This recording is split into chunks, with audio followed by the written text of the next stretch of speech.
25 lugar sa bansa ang posibleng tina-target ng hypersonic missiles ng China dahil sa pagkakaroon ng EDCA sites at dahil sa sitwasyon sa West Philippine Sea.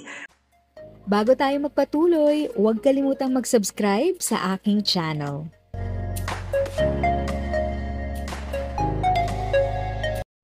Thank you sa pag-click ng aking video. Good day po sa lahat ng mga nanonood. Sa mga bagong viewers at napadaan lang, by the way, I'm Tita Eda.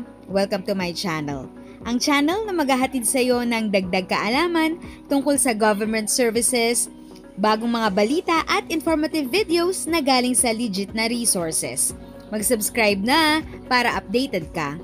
Itinuturing ng Armed Forces of the Philippines na seryosong usapin ang inihayag ni Senator Amy Marcos na 25 lugar sa bansa ang posibleng tina-target ng hypersonic missiles ng China dahil sa pagkakaroon ng EDCA sites at dahil sa sitwasyon sa West Philippine Sea.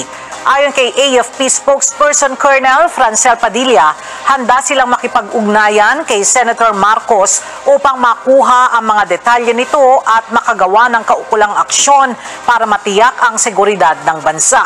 Sa isang video sa kanyang Facebook page, sinabi ng presidential sister na may nakita siyang plano ng China na gagamitin ang hypersonic missiles laban sa bansa kaugnay ng tensyon sa WPS. Kung aatake man kasi ang China, hindi army ang ipapadala nito para lumusop sa bansa, kundi air warfare ang gagamitin.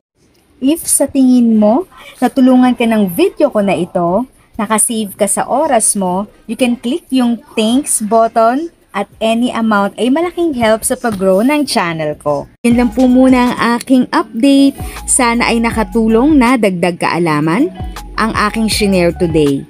Ang goal ng aking channel ay mag-create ng awareness. Kung ganitong mga topic ang gusto mo, panoorin mo ang mga videos ko na ito.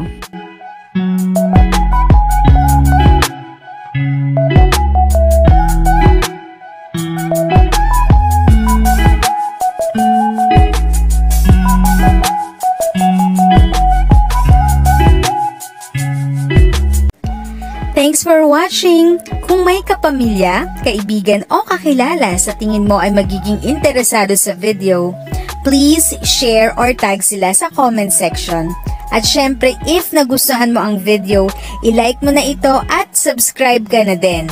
As always, feel free to write your questions, comments, and opinions respectfully. And continue to be a blessing and stay safe!